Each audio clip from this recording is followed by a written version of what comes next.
So here we go. Marx and American Marxism, and with apologies to my friend Mark Levin, he called his last book American Marxism. And some of my sources here, these are different books that I've written. So if you want to know where I get some of the quotes, where some of this comes from, The Devil and Karl Marx, that book came out, I think, 2020. Politically Incorrect Guide to Communism, A Pope and a President on Ronald Reagan and Pope John Paul II. And I did a book called The Communists, which was about the mentor of Barack Obama, Frank Marshall Davis. More on him in a few minutes. So the Communist Manifesto, when was it written? Anybody know the year? 1848. 1848. And one of the things that drives me crazy when I speak at different colleges around the country is young people who say, oh yeah, it's a pretty good book if you just read it. If you just read the Communist Manifesto, talks about sharing, helping people out, loving your neighbor, right? Each according to abilities, to each according to his needs. Really a pretty good book. And I'll say to them, you haven't read it, have you? Well, sort of jumped around a little bit. Read it. It's not long. In fact, that version right there, that is the 100th anniversary of 1998 Penguin Classic Signet Edition with the preface by Martin Malya, professor at University of Cal Berkeley. And the section that is the manifesto itself is 65 pages. That's all. It's not a long book. Das Kapital is a long book, all right? But Communist Manifesto is a really short book. So if you're going to have an opinion on it, and you think it's a pretty good book, and you say that without having read it, read it. The opening words, a specter is haunting Europe. The specter of communism. They refer to it as a specter. Then in the very next line, actually, I don't have the next line on there. But the very next line, they say, all the ancient powers of Europe, Pope and Tsar, Metternich and Guizot, German police spies and French radicals have entered into a holy alliance to exorcise the specter. Not EXER, like, running on an elliptical or a treadmill, right? EXOR, like when you exorcise a demon. Holy alliance to exorcise this specter of communism. They refer to it as a specter. People often say to me, give me a definition. I had to do this last week, actually. Somebody emailed me who's working on a curriculum and, hey, I need a definition of communism. How would you define it in one sentence? I said, that's easy. Let's let Marx and Engels do it. They do it in the Communist Manifesto. No one can argue with the definition of Marxism from Marx and Engels in the Communist Manifesto. They said the entire theory of the communists may be summed up in a single sentence: abolition of private property. 4 words: abolition of private property. I can tell you right then and there, you try to abolish private property, my youngest daughter, Gianna Maria, could tell you, you're going to have to kill 100 million people. All right? I mean, private property is a basic human right, from the cave to the courthouse, Judeo-Christian foundation. Thou shalt not steal implies that you have a right to property. All right? If Dr. Drake, right, if one of your students hands in a term paper saying, in this term paper, I'm going to argue for the abolition of private property, right? They better make a really good case for doing that. Because one of the things that drives me crazy, people will say, it's really not fair to blame Marx for the guns and the gulags. Really? You want to abolish everybody's private property? What do you think they're going to do? Just lay down? All right, go ahead, take it. Right? You're going to have a war on your hands. Dr. Martin Malya, who was the Cal Berkeley professor, kind of a moderate Democrat, but very good scholar. Marx's concrete program for human emancipation called for nothing less than the abolition of private property, profit, the market, and indeed money, and more than that. And Marx was an abolitionist, all right, in so many ways. I'll give you more examples. There's a 10-point plan in the Communist Manifesto. I could do the entire hour and 15 minutes just on this.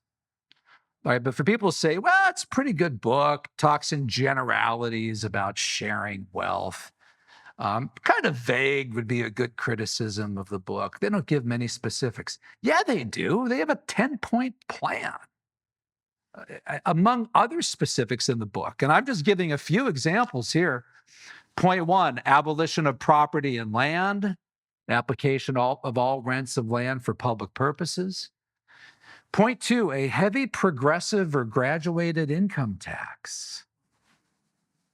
Remember the first time that I was at the Reagan Library doing research, and I saw a speech from Reagan in the 1960s saying, yeah, we have a progressive income tax in America, started in 1913, but Marx favored it first. And I thought, no, that's not true, is it? Yeah. Called for it in 1848. Point three, abolition of all right of inheritance. By the way, the hypocrisy in that one is unbelievable because Marx and Engels got all of their money from their parents. And then Marx's parents eventually cut him off. And then when his father died, he didn't go to his father's funeral. And he makes one last trip to see his mom. And he writes a letter to his wife, Jenny, saying, oh, at least I got the old lady to rip up the IOUs. But I couldn't get any more money out of them.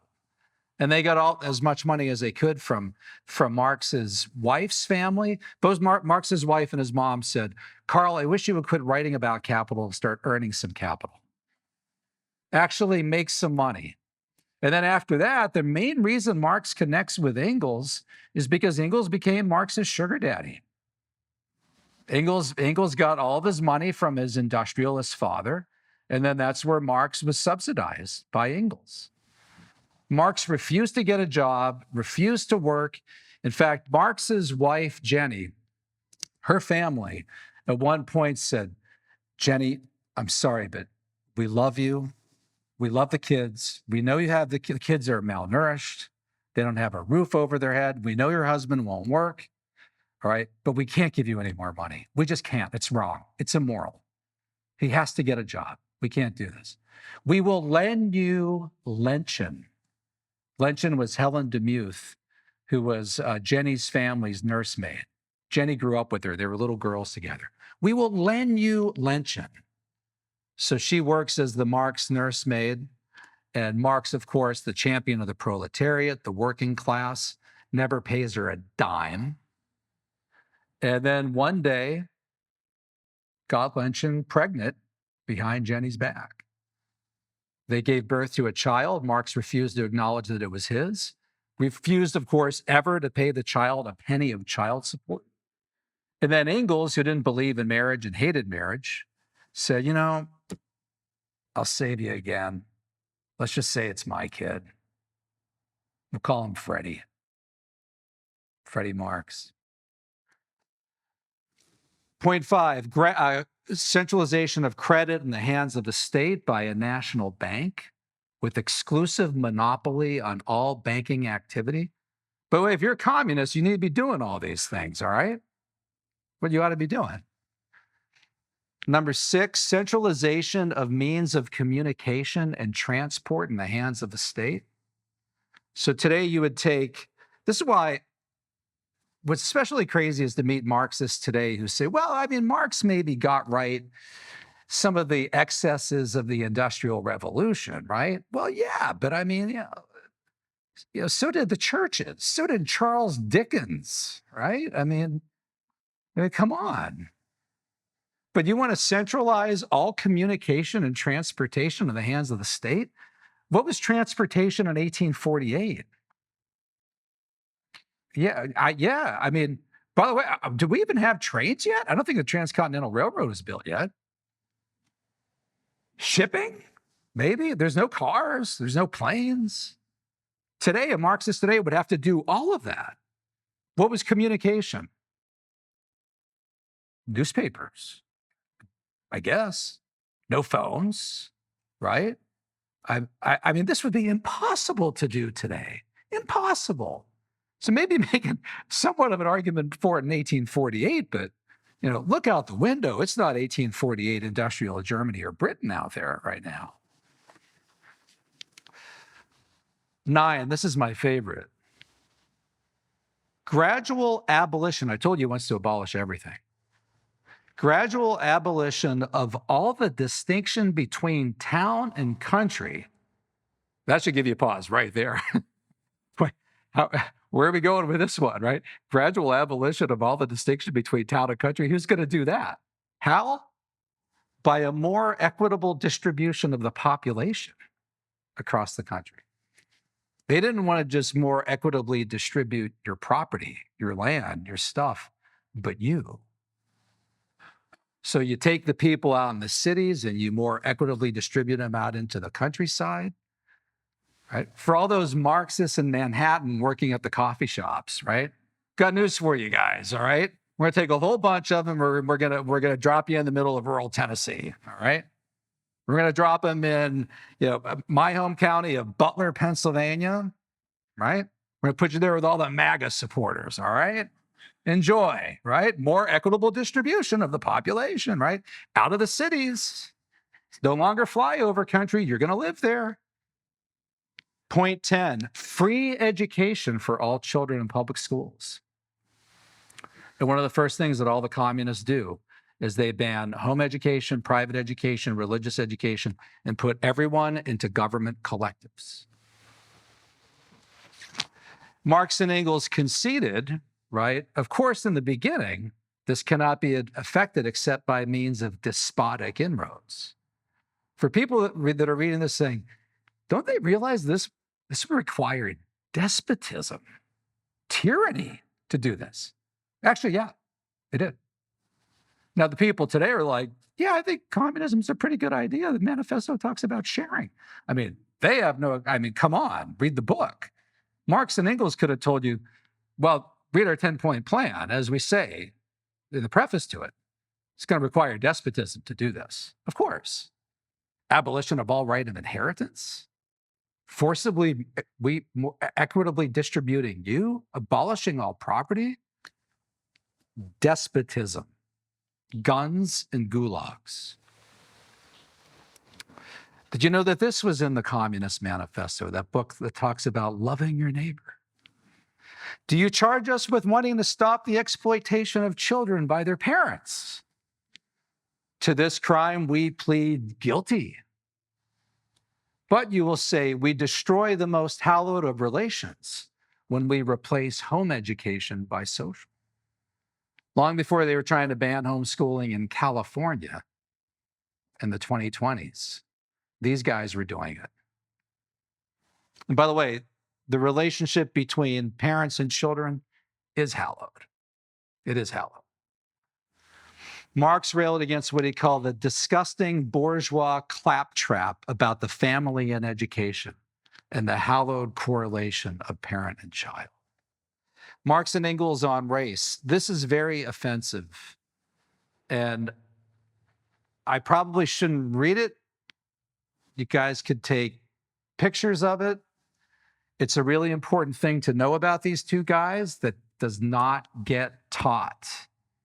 Marx and Engels in today's cancel culture should have been canceled for this a long time ago.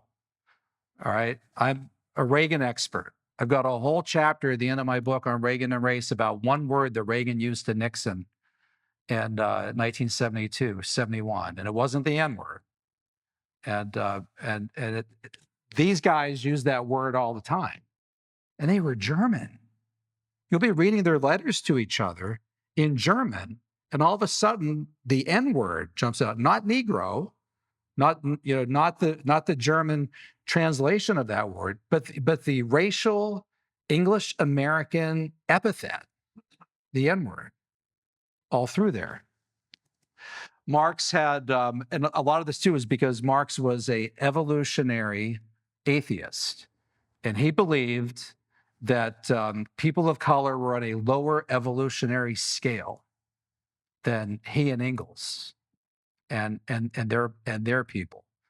Marx had a son-in-law named Paul Lafargue, who Marx and Engels would sit around with scientific accuracy to try to deduce, because Paul was partly Cuban, how much N-word blood does Paul have? Analyzing his like cranium, they come up with like 1/8. And so Marx called him Negrillo, or the gorilla. That's what Marx said of his son-in-law. Paul ended up committing suicide in a suicide pact with Marx's daughter. Marx is the only figure I know who had two daughters who committed suicide in suicide pacts with their husbands. And I'm going through all of this because the private Marx is very much the public Marx, all right? And for another reason that you'll see here too later on that connects to this that's very ironic.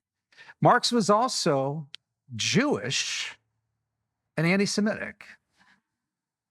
He was an ethnic Jew, right? So Jewish ethnicity, came from a family of rabbis. His father converted to Lutheranism, actually, in Germany, Trier, Germany. And then Karl himself was baptized around 1824 at the age of 5 or 6. And so Karl Marx became a Christian for a while. And then left the faith and surprise, college, right? Things haven't changed much in that respect. But Marx wrote this about Jews. What is the worldly cult of the Jew? Haggling. What is the Jew's worldly god? Money. Money. Find a quote like this somewhere in the background of Donald Trump and everyone in America would know about it. All right? Money is the jealous god of Israel, before whom no other god may exist. The bill of exchange is the actual god of the Jew. This sounds like something Hitler could have written. The Jew had become impossible.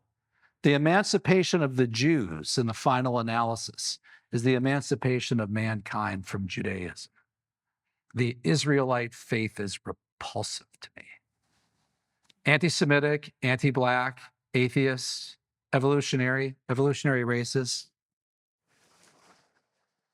Of course, he hated religion. What did he call religion? Opiate of the masses, right? Opiate of the masses.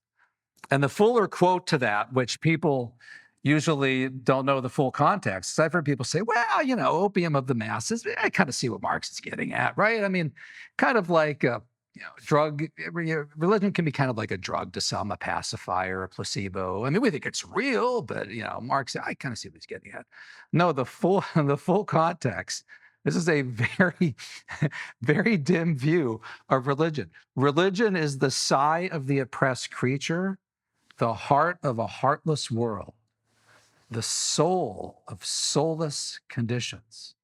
It is the opium of the people. He also says this in that essay, which really tells you a lot about Marx. The criticism of religion is the beginning of all criticism.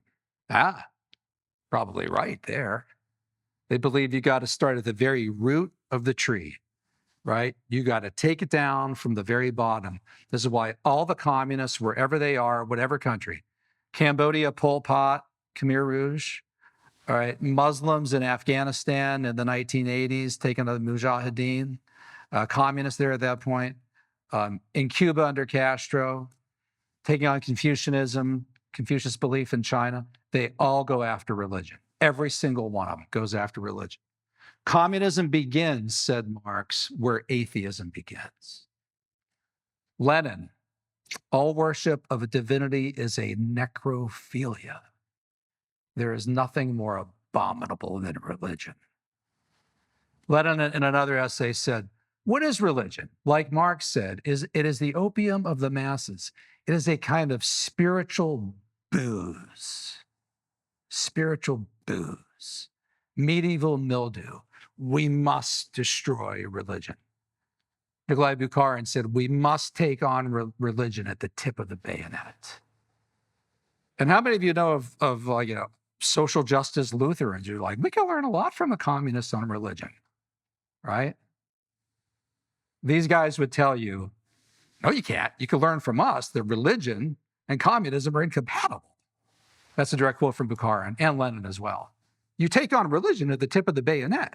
Communism begins where atheism begins. I don't know what you're talking about. Marx on criticism and abolition.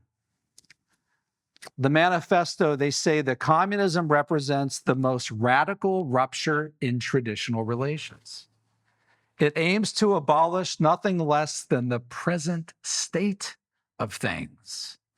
So not just the family, property, money, capital, right? So, but the present state of things.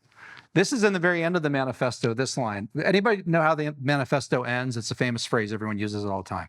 Workers of the world unite. You have nothing to lose but your chains. Yeah, that's the quote used in the beginning of Patrisse Cullors, the founder of BLM, her memoirs. She leads with that quote. You have nothing to lose but your chains. Yeah. Marx, remember, Marx was a racist, Patrisse.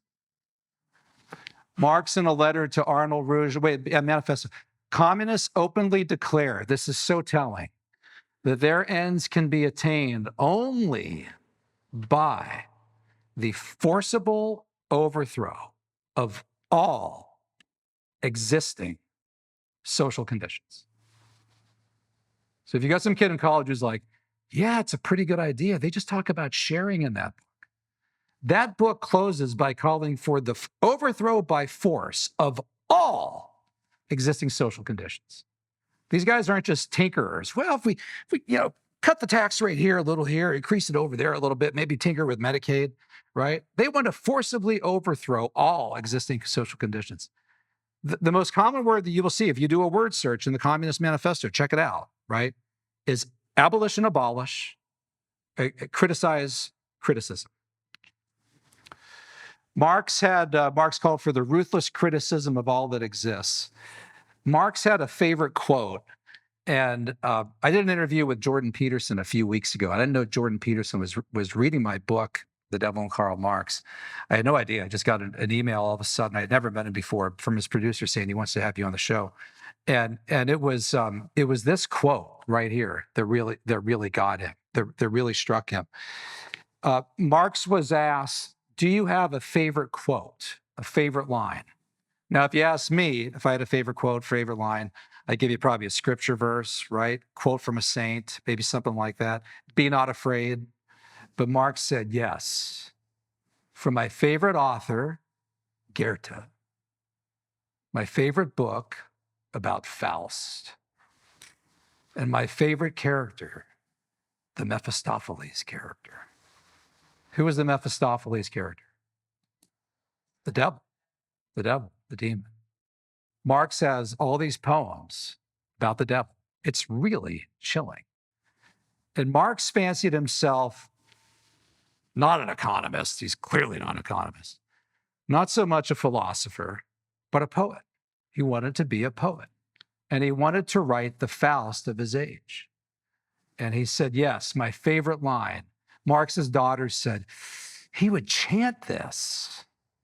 We'd be walking along and he would chant this line. Everything that exists deserves to perish. Everything that exists deserves to perish. Dennis Prager said to me, he read that and he said, that's pure nihilism. And I actually was talking to Peterson about that. Peterson said, no. It's worse than nihilism, right? I mean, this is about burning everything completely down, starting all over, which is why they had to go after God. Everything that exists deserves to perish. Do you know that this was in the Communist Manifesto? That lead line, blessed is he who has no family, Marx wrote that in a letter to Engels. Blessed is he who has no family. I don't think that's one of the Beatitudes, right? Abolition of the family. Even the most radical flare up at this infamous proposal of the communists. So when they're writing in 1848, Communist Manifesto, abolition of the family is already an infamous proposal of the communists. Is there anything that they don't want to abolish? Well, remember they said they're calling for the abolition of the present state of things. They want to abolish everything. Read the book. All right. Unfortunately, it becomes reality when these three dudes, devils, take over. Who are they? Stalin, Lenin, Trotsky. October 1917, Bolshevik Revolution. October 1917 revolution, civil war follows, Bolsheviks, Mensheviks, 1918 to 1921. Over 7 million men, women, and children killed in the Russian Civil War. By the way, that was after Russia in World War I from 1914 to 1917 lost more people than any other country and then pulled out of the war. They would have been on the winning side of the Allies. Instead, Lenin pulls them out of the war. Then they have a civil war. And then they end up with all these people dead in the Civil War. And then the Bolsheviks win the Civil War and start killing people by the millions under Lenin. Then World War II, Russia loses 20 to 30 million people in World War II. We lost like 300,000 or 400,000. There's more people than any other country then. On and on and on and on. Communism goes global. Marx had said, workers of the world unite. He said to the Communist League in 1850, our revolution must become permanent, not only in one country, all the leading countries in the world. This is what so scares so many people in the American Congress. Even Woodrow Wilson was scared by this. He said it's bad enough that they want to do this in one precinct and one Bolshevik and whatever in one country, but they want to take over the world. Yeah, it was to be a global revolution. Lenin said, our victory will be a lasting victory only when our undertaking will conquer the whole world, because we launched it exclusively counting on world revolution. In March 1919, that's when the Comintern starts, the Communist International. It's launched in Moscow. Lenin, the existence of the Soviet Republic side by side with the imperialist states for a time is unthinkable. In the end, one or the other will conquer. A series of horrible conflicts between the Soviet Republic and the bourgeois states is unavoidable. He's not saying, well, we'd like to avoid conflict here. No, a series of horrible conflicts is unavoidable. Unavoidable. Even Woodrow Wilson was appalled by this. All right, so this is going to get us closer to America very, very quickly. American Marxism. They set up the Soviet Comintern, Communist International, in Moscow. Trotsky called it the General Staff of the World Revolution. This was an actual building in Moscow. Every country would have one communist party that answered to the Kremlin, and you would have one delegate there on site in Chile, America, Argentina, Britain, wherever, and then another representative liaison in Moscow. These guys were going to direct the world revolution from Moscow. America, Gregory Zinoviev was the first head of the Comintern. So the Communist International has declared war on the entire bourgeois world. World Civil War is now the watchword and order of the day. All right, so they set it up. You follow me? March 1919, right? Got it? It's going to be a test on all this. You guys aren't taking notes. There's a quiz at the end of this. Drake, you didn't tell them about this? No? Okay. All right, so March 1919, they set it up. When does America start its Communist Party? September 1919. 6 months later. Where? Chicago. Did somebody say appropriately? Yes. September 1919 in Chicago. I don't have it, but I should put it up. I have the original document from the Chicago Communist Party, American Communist Party, reporting to Moscow. We did it, we did it, we did it. We've started the party, comrades, and we did it. Long live the global revolution. It's like 4 or 5 lines. 1219 Blue Island Avenue, Chicago, Illinois. I don't know what's there today, probably like a Sheetz or something. I don't know. Actually, okay, so they created Communist Party USA, CPUSA. Today, www.cpusa.org. Still around. Still around. You swore a loyalty oath in the 1930s. Put your hand in the air. I swear, I pledge myself to rally the masses to defend not America, right? But the Soviet Union By the way, which at this point is run by who? Stalin. Stalin, of all people. I pledge myself to remain at all times a vigilant defender of the Leninist line of the party, the only line that ensures the triumph of Soviet power in the United States. My late great friend Herb Romerstein, who was a mentor to me, a former communist, he said, Paul, you got to understand, they considered themselves loyal Soviet patriots. They were American citizens, yes, but only to undermine America because they were pledged to the Soviet Union. By the way, this is why most American communists remained small c communists and didn't actually join the party because they didn't want to swear the loyalty oath to Stalin, right? I mean, because that was, if you met somebody who was actually a CPUSA member, that's the real McCoy, all right? Communist Party USA head William Z. Foster wrote the book, Toward a Soviet America. Foster was one of the early founding board members of the ACLU, the American Civil Liberties Union, which was headed by Roger Baldwin and Harry Ward, the Methodist minister, known as the Red Dean of American ministers. And Baldwin's book was called Liberty Under the Soviets. Langston Hughes, who's now required reading in American public schools, right, as a great civil rights leader, said, put one more S in the USA. The USA, when we take control, will be the USSA.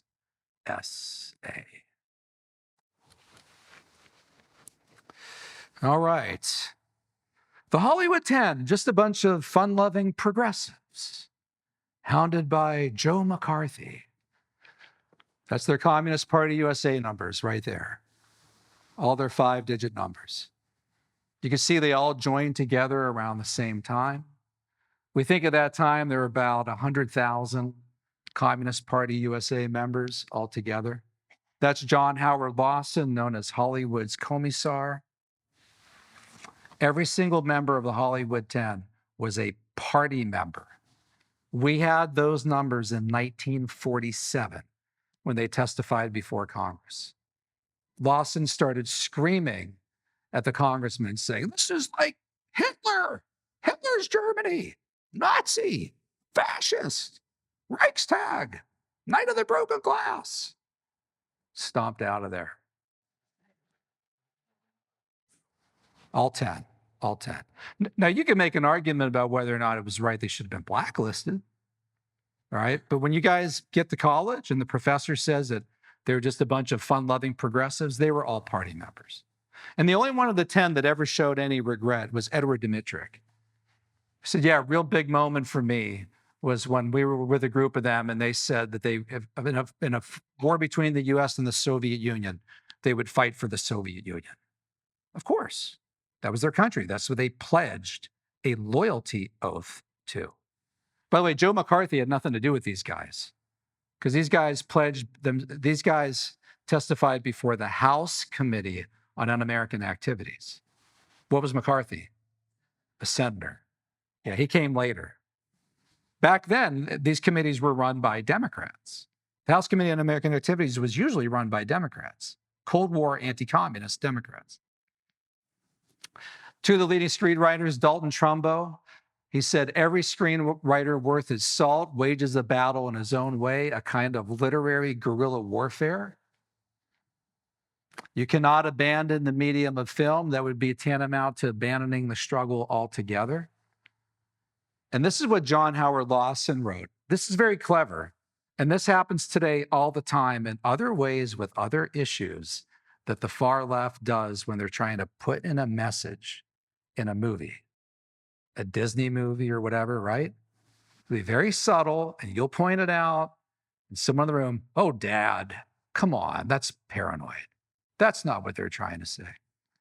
As a writer, do not try to write an entire communist picture. No way. You'll be outed right away. Try to get 5 minutes of communist doctrine, 5 minutes of the party line in every script that you write. It is your duty to further the class struggle by your performance. You have to be subtle. Frank Marshall Davis, that was Obama's mentor. That's the guy that I wrote the book, The Communist, about. Frank's Communist Party USA number was 47544. When he was called to testify before the Senate Internal Security Subcommittee, he pleaded the Fifth Amendment to the Constitution. That's what they all did. The right against self-incrimination, which they have a right to do, including as American citizens, even though they've pledged a loyalty oath to Stalin's Soviet Union. And by the way, if they get their USSA, what's going to be the first thing shredded through the shredder, right? The Constitution, right? He was placed on the FBI's Federal Government Security Index, which meant that if a war broke out between the United States and the Soviet Union, Obama's mentor, Frank, who he talks about throughout all Dreams from My Father, though he never gives his full name, could have been immediately arrested, right, as a security threat. His underground description for the party in Hawaii was the church. That's what they called it. Ronald Reagan said, well, yeah, Marxism, Leninism, that religion of theirs, They treated it like a religion. Raymond Aron called Marxism the opium of the intellectuals. That's Frank Marshall Davis's actual FBI file, which I got declassified. It's about 600 pages. You can see that he's listed on the security index. You can see his CPUSA number up there. Here are some infamous American communists. Who's on the left? The Rosenbergs, Ethel and Julius Rosenberg, who were executed in 1953 for selling secrets to the Soviets. By the way, this was the concern. This is why people made a big deal about Oppenheimer and his loyalties. You know, Dr. Oppenheimer, are you a small C communist or a large C? We know your brother's a communist. We know that your mistress is a party member from Berkeley. I mean, were you writing checks to the party? Because if you were a member, then you swore a loyalty oath to the Soviet Union, right? We don't want you to give Stalin the bomb. They helped do that. They were executed. They were executed for it. There is now an official Ethel Rosenberg Memorial Day established by the New York City Council. Lee Harvey Oswald is there holding in his right hand a copy of The Militant, the American Trotskyist publication. Bernie Sanders was a Trotskyist. The Militant is still around to this day. He's holding a copy of The Militant in one hand and the rifle that he shot JFK's head off in the other. But Lee Harvey Oswald was a communist. That's what motivated Oswald. He was a communist. America's most famous female Marxist, Angela Davis. There she is at the Women's March in D.C., the day before the Trump inauguration in January 2017. She was one of the co-chairs of the Women's March. That's where all the young girls were with the pink hats, right? Madonna was there, and one of the Judds, I think, was there. Of course, she didn't talk about Marx and Lenin. She talked about trans women of color, intersectionality, not CPUSA, but LGBTQ. There she is with her buddy Castro. There she is with the guy who built the Berlin Wall. I should have the picture of her receiving the Lenin Peace Prize in the Soviet Union in 1979 in front of a bust of Lenin.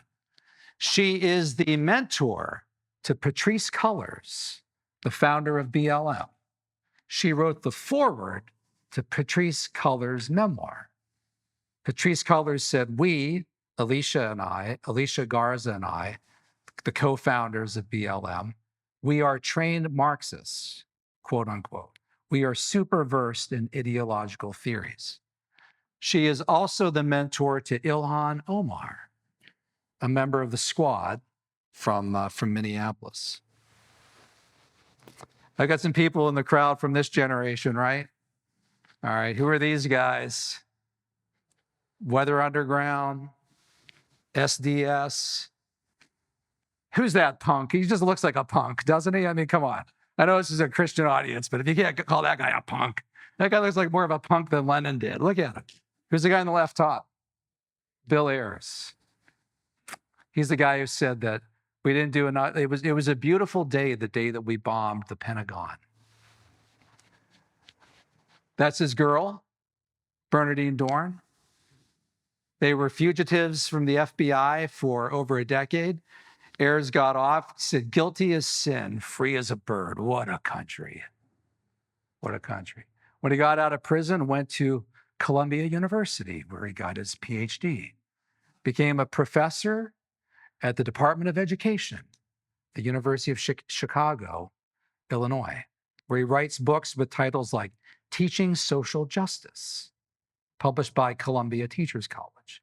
By the way, the only reason he didn't get tenure, this is actually pretty cool. These people wrote their manifesto called what? Anyone know? Prairie Fire. And among the people that they dedicated the book to was Sirhan, the assassin of RFK.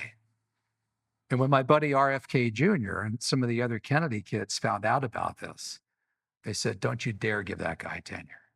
But they're all in universities. She is a child care advocate and attorney at Northwestern University Law School. Bernardine Dorn is. And who's this? Mark Rudd, who shut down Columbia, this time, April 1968. So they were with SDS, Students for a Democratic Society. Then they founded the Weather Underground. In 2008, they suddenly all reemerged. They started a group called Progressives for Obama. Progressives for Obama. Their hero is Che Guevara, our revolutionary martyr and saint for the coming funeral of the United States of America. We wanted to be, so like Christians want to be like Christ, we wanted to be like Che, our revolutionary martyr and hero. Modern Marxism today, what's so difficult today is they're doing different forms of it. They're applying it in entirely different ways. So they're taking the general Marxist superstructure, all right? You follow me? I got a couple slides of this. Oppressed versus oppressor. This is what's so simplistic about Marxism. You're in one of two camps, right? Bourgeoisie, proletariat. Oppressed versus oppressor. You're in one or the other, all right? And if you're oppressed and you don't know it, you need to be taught that you're oppressed. This is where you need the vanguard, the cadre, the SDS, the people come from Columbia with the degrees. They need to come in and educate you and teach you. They call this consciousness raising. You need to learn that you're in the oppressed class and to hate the people in the oppressor class. So the world is in two different camps, right? Very binary. It's one area where these people support binary, right? Otherwise, it's like 100 different options of whatever, right? But here it's one or the other, right? Forget if it's male or female, right? But you know, so you're in one of two camps. So they're doing this now on cultural issues. They're doing it on sexual issues. So gender Marxists like Judith Butler put you in the camp of male or female, opposing antagonistic camps. Race-based Marxists put you in either black or white, which is unbelievably simplistic. I mean, I have 8 kids. 2 of them are adopted. We're all over the place genetically. You should see our Ancestry.com things. My youngest son is black, all right? So am I supposed to tell him, I want you to learn from the beginning, you are oppressed, okay? I am your oppressor, okay? And so you would tell somebody like Oprah or Kobe Bryant, no, I know you think you're worth all that money. And Kobe, you know, you were raised by that wonderful family, and your father was an athlete, and you were a nice part of Eastern PA. You spoke all these languages. You have this beautiful wife with all these with all these kids, but you are oppressed. And that white homeless guy over there, he's your oppressor. Really? How? Why? because you're black and he's white. And this is incredibly simplistic and literally divisive. Divisive. A lot of this begins with the cultural Marxists, the critical theory people. If you type the word cultural Marxism into Google, this nasty little box pops up, which calls it an anti-Semitic conspiracy theory. I wrote 2 articles on this for American Spectator. Yeah, it's crazy. I wrote 2 articles on it for American Spectator, Cultural Marxism and Its Conspirators, 1 and 2. You should check it out because I walk all through that. But the leading founder of this was Antonio Gramsci, Italian Marxist, who talked about cultural hegemony. A phrase that's attributed to Gramsci is what? Long march through the institutions, We have to take over the conveyor belts of culture if we really want to change the world. He's followed by the Frankfurt School, founded by Max Horkheimer, Theodor Adorno. In their book, The Dialectic of the Enlightenment, they talked about the culture industry. The main organ today of the Communist Party is called People's World. It's the successor to the Daily Worker. It's peoplesworld.org. If you go to the About section, they're calling for culture workers because they're Marxists operating in culture, cultural Marxists. They're not going after coal miners in West Virginia. I mean, those guys are all voting for Trump. They've given up on farmers, right? They're not going for, the steel workers, my family in Pittsburgh that I was raised in. They're going for the coffee shop worker, right? They're going for the person in grad school in Manhattan. They're going for teachers. Forget about the factory floor. The classroom floor is the new area of revolution. Kate Millett wrote the book Sexual Politics. The phrase, these guys started a form of Freudian Marxism. Can you imagine that? It's like taking the most crackpot philosopher of the 19th century, Marx, and then taking the worst of the early 20th century, Freud. I mean, who was the guy that said, I got an idea. Let's fuse Freud and Marx together, right? Freudian Marxists. Wilhelm Reich. It was really crazy, really crazy. He coined the term and wrote the book, The Sexual Revolution. That's his phrase. All right, so I just talked about this. Today, they're looking at race-based Marxism, critical race theory, CRT. And I can give you guys a whole slide presentation on CRT. The founders of CRT, Crenshaw and all the others, I mean, it's Marxist-based. It comes out of critical theory. Critical theory is Frankfurt School. No one denies that they get critical race theory. This is inarguable. It's not even controversial. These are the facts. You can argue that if they're teaching CRTs in schools, they're not teaching the Marxist for. Okay, try that if you want. But that's where it comes from. My motto: choose MLK, not CRT. Martin Luther King Jr.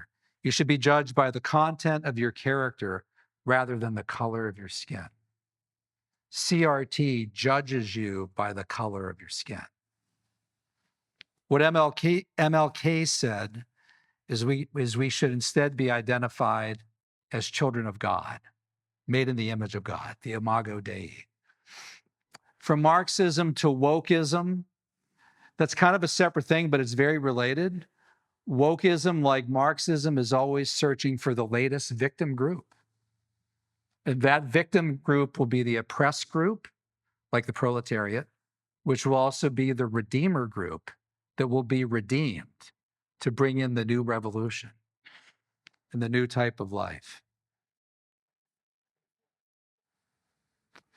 The only category that should matter for us as Christians, the Imago Dei. All of these, right? Marxism, communism, socialism, race-based Marxism, sexual Marxism, gender Marxism, wokeism, LGBTQIA+, DICRT, gender ideology, right? I mean, we need to be judged by individuals made in the image of God, the Imago Imago Dei. We are neither Jew nor Gentile, male nor female, slave nor free, black or white, right? We're all one in Christ Jesus. That's the only group that should define us. All right, let me wrap up. Communism overall in the 20th century was this is where it gets deadly serious, was responsible for the deaths of over 100 million people. That's according to the Harvard University Press book, the Black Book of Communism. Over 100 million. And if you really break it down, who's that guy? Vladimir Lenin. Where? Red Square, today. Today. The Black Book of Communism says that China killed more than any other country, 65 million. Under who? Mao. The Black Book says that Stalin killed only 20 million. The latest numbers we have on that, Alexander Yakovlev, who was Gorbachev's principal reformer in the Soviet Union, said, no, Stalin alone annihilated 60 to 70 million people. That's in Yakovlev's book, A Century of Violence in Soviet Russia, published by Yale University Press in 2003. Cambodia, under who? Pol Pot. What group? Khmer Rouge. Killed about 2 million people, probably a range of 1 to 3 million, out of a total population of 5 to 7 million in 4 years. It wasn't even a full 4 years. They were taken out in January 1979. They came in 75. They declared 1975 the year zero, just as the Jacobins did in 1794, France. Tried to take Christ out of the calendar. By the way, we're doing that, right? We're no longer using BC, right, and AD, before Christ, and Anno Domini. What are we using now? BCE, which the sly devils, right? Before current era. Right, exactly. Martin Malya called it the most colossal case of political carnage in history. And if you look at some of these numbers, additional numbers, the true communist death toll is probably about 140 million. Because Stalin alone, 60 to 70 million. The latest on Mao, 70 million plus. That's 140 million right there. That'd be double the combined death tolls of World War I and World War II. Hitler killed about 6 million Jews, about 4 million others that he called misfits, undesirables, subhuman, about 10 million altogether people. Of course, credit Hitler for launching World War II, right? But communism outdid even that. All right, any good news here, right? Dr. Kengor, Dr. Death. Yeah, the good news is we won the Cold War. Reagan and John Paul II, Reagan and Maggie Thatcher. The only one who's still living up there on the right. Lech Walesa. Which movement? Solidarity. Who's this? Get a star if you get this. Václav Havel. Yeltsin and Gorbachev. Bad news is we're losing it in the classroom today. This is a West Point cadet at his ceremony opening his shirt and showing Che Guevara, who called the United States the great enemy of mankind. A survey by victims of communism said that 1 in 4 Americans believe that George W. Bush killed more people than Stalin. 1 in 4. When they break that down, you think, oh yeah, those young people, they're not learning anything. It was people over 40, something like 30% thought Bush killed more than Joe Stalin. All right, so my solution to this, education, education, and education. Got to educate people, turn this around, teach them the truth, and try to have fun while you're doing it. These two are wearing t-shirts that says, communism killed 100 million people and all I got was this lousy t-shirt. So be willing to fight back. And finally, I beg you, quit sending your kids and grandkids to these lousy colleges. All right? That's a plug for Grove City College right there. At the American Spectator, we did a special print edition on recommended colleges. If you go to our website, spectator.org, look at the top left, you can order the whole print edition. We came up with 24 recommended colleges out of 4,000 in America. That's pretty bad. The good news is there are some safe places out there. But quit sending your kids there. There's Bill and Bernardine today as professors. There's Angela, right? Meet your new professor. All right. Dr. Kengor, could you help me understand why Christians uncritically accept public education? Yeah. I mean, using that phrase duped, right? I mean, I think a lot of them don't realize how bad the schools have gotten. They should by now, right?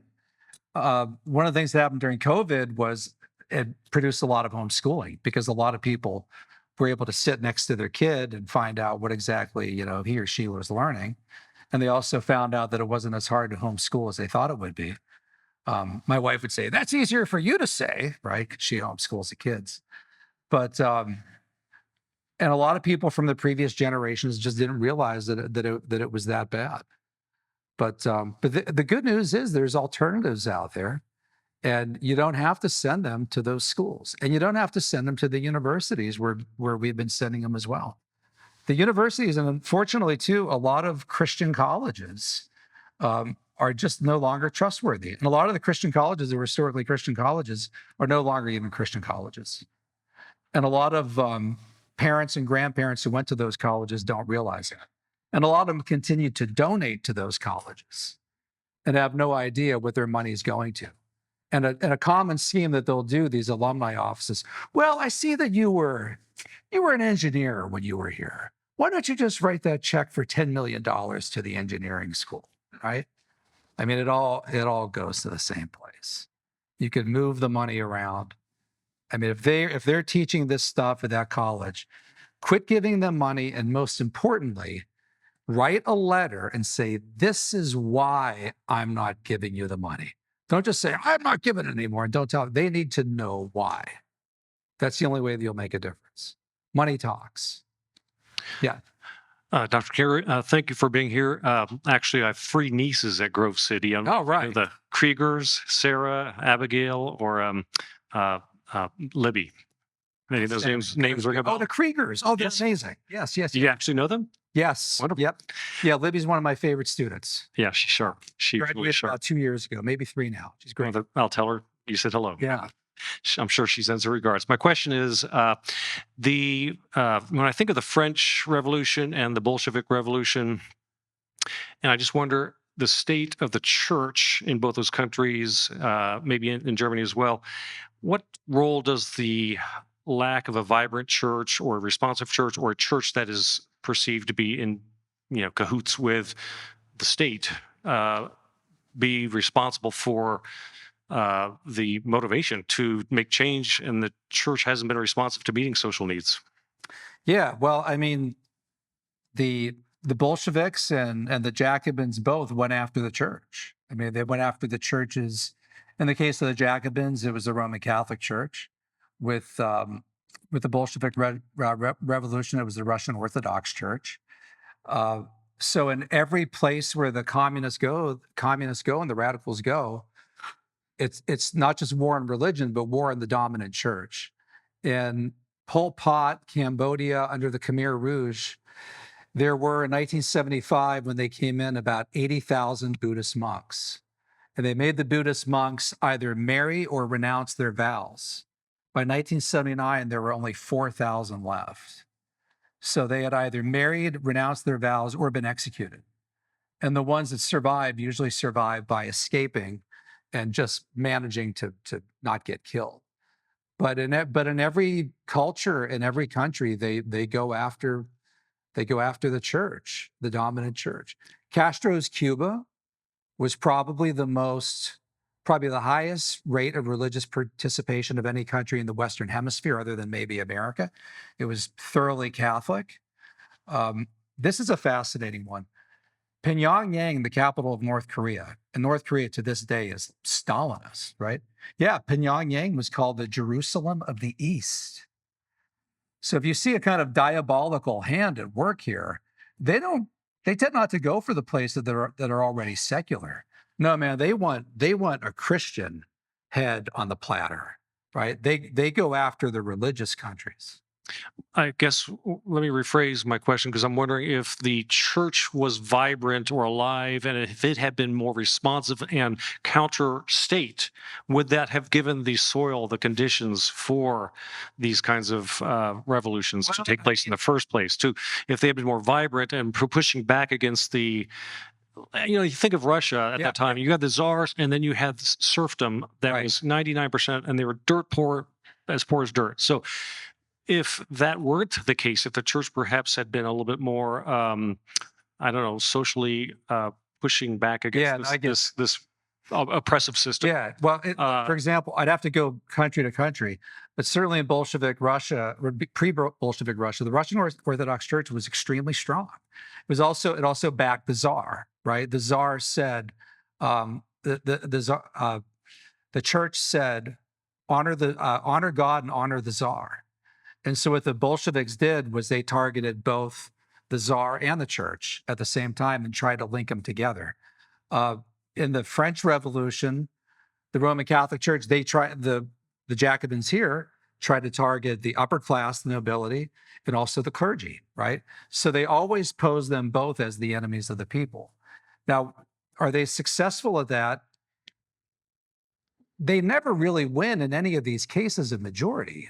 I mean, you'll note that in every single case, none of these regimes are voted into power, right? These are coups d'etat. They take over by violent means. They execute the Tsar and his family, right? Killed the Tsar and his minister. Anastasia screamed in vain, right? Rolling Stones. You come here, you get Lenin, you get the Rolling Stones. But yeah, in every case, they mercilessly went after the governing regime, the governing, the church body, and they never get elected. And if they do get elected, which they don't get in anyway, they never get reelected. They ban elections because they know that they never have the popular will. And so I'm always incredulous about historians that will say, well, the Jacobins had public support or the Bolsheviks had public support. If they would have held an election. The reason to this day that we still have an embargo on Cuba, the embargo would be lifted if Castro, according to the terms of the 1962 Cuba Embargo Act, would just simply hold free and democratic elections. But the Castros and the current guy in charge now, they won't hold free and democratic elections because they'll get elected out. That's why. North Korea, Kim, he's not going to hold an election. They would lose. So they always take power by force and then stay in forever till they die. I have a terrible question for you. Yeah. Were there any Lutheran colleges that were in the 24? Oh, man. I think one or two, but check. All right, I'll check the list. Not a lot, I'll tell you that. Yeah. You should add Luther Classical College to the list. Right. Good. It's Well, an interesting point. There are a lot of small startups that are out there now, and we thought about doing a follow-up piece. Yeah, we'll talk later about All right. that. Good. I read. Well, first, thank you so much. That was depressing, but really, really Yeah, it's depressing. great to hear about. So I read a book a while ago that is probably served as one of your main resources, Marx and Satan by Richard Wurmbrand. Right. Same guy who wrote Tortured for Christ. Many of you have read that.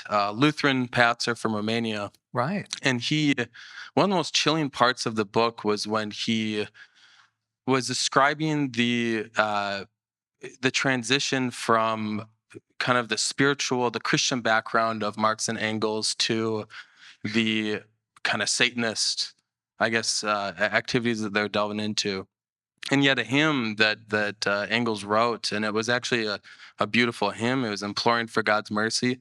And then he describes how at college he, got into the arts and they started writing, ballads to Satan and things like this, or at least Marx did.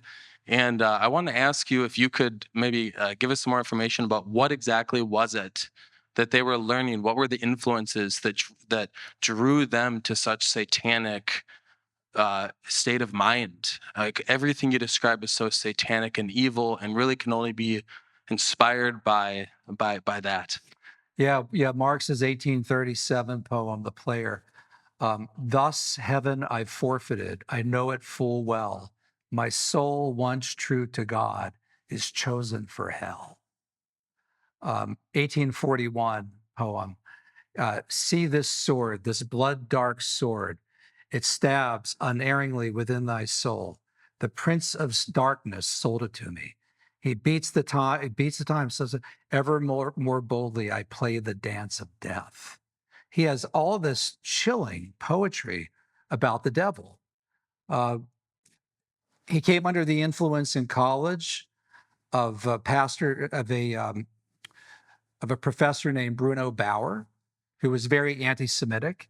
And together they started the Annals of Atheism journal together.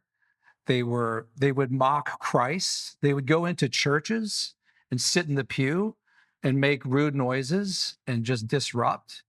There's one German town where there's a festival each year where somebody comes in riding a donkey at Palm Sunday, and Marx and Bauer came in riding a donkey together, mocking the entrance of Christ.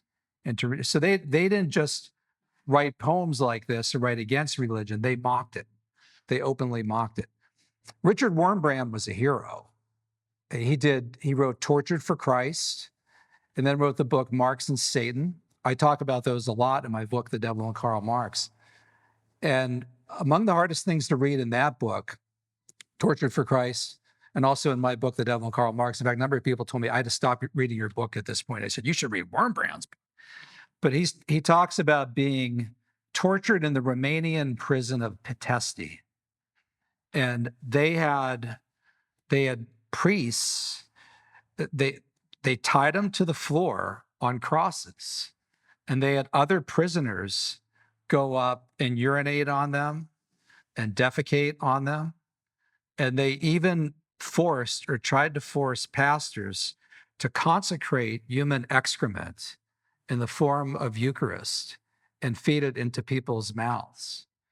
And Wurmbrand said, the types of torture that he saw in the Pitești prison defy all imagination. And he said it showed that they weren't just atheists and against God. This was truly demonic. This was truly diabolical. And he said at one point he said, of all the tortures in Dante's Inferno, nothing compares to the type of tortures in communist prisons. And in one case, he was being tortured, and he said to one of his captors, the captor was yelling, I am the devil, while he was torturing Wurmbrand. And Wurmbrand said, why do you do this? And he said, because my heart is filled with hatred, and I've saved up all the hatred in my life at this moment to let it out on you. And he talks about his friend, a pastor named Florescu, whose son was beat to death in front of Florescu. And he said, Florescu yelled, they say they're trying to make the pastor renounce his belief in God. And the pastor's son says, Father, don't do it. I'd rather die. Don't do it. And Wurmbrand said, poor Florescu went mad after this happened. But they would devote millions of dollars, rubles, that they didn't have, Romania, Czechoslovakia, the Soviet Union, to torture people for Christ, which just showed how hell-bent they were in their hatred of religion. This wasn't irreligion, separation of church and state, neutrality. or even just a kind of atheism. This was anti-religion. This was hating God. And it really, when I look back on it, first time I started studying all this, I said, this is satanic. Michael Knowles wrote the foreword to my book, The Devil and Karl Marx, and he said, conservatives like to say, communism doesn't work because it distorts markets, right? Or because of this or because of that. He said, communism doesn't work because it's evil. It's diabolical. And it genuinely is. One last question. Thank you. Thanks. Ronald Reagan was a great opponent of communism and all of its forms.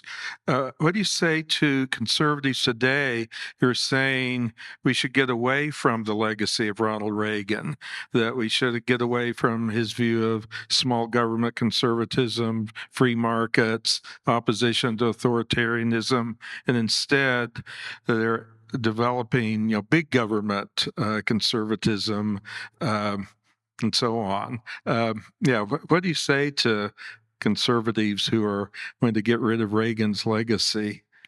Yeah, that's my next article for the next print edition of the American Spectator. It's a special edition on conservatism, and it's titled "Reagan Conservatism is Alive and Well." But I have a book called 11 Principles of a Reagan Conservative, and if you go through those 11, the conservative movement follows them today. And even Donald Trump, for being kind of a populist, right, and even a nationalist, and being for tariffs, and he probably checks the box on most of the 11, at least in terms of how he governed as president. Can I name all 11? Faith, freedom, family, limited government, lower taxes, belief in the individual, the founder's wisdom and vision, sanctity and dignity of human life. And Trump, at least, I never thought he would be this in 2015 or 2016, but achieved more for the pro-life movement legislatively than Reagan ever did. Trump's 3 Supreme Court picks overturned Roe v. Wade. Amy Coney Barrett, Neil Gorsuch, and Brett Kavanaugh. Reagan gave you Anthony Kennedy, Sandra Day O'Connor, who both did Planned Parenthood v. Casey in 1992 and preserved Roe, which the Alito opinion overturned not only Roe, but Planned Parenthood v. Casey. Reagan's only good pro-life pick was Antonin Scalia. What else are the 11 principles? Peace through strength. Trump's all about that. Anti-communism, belief in the individual. So those principles are alive and well.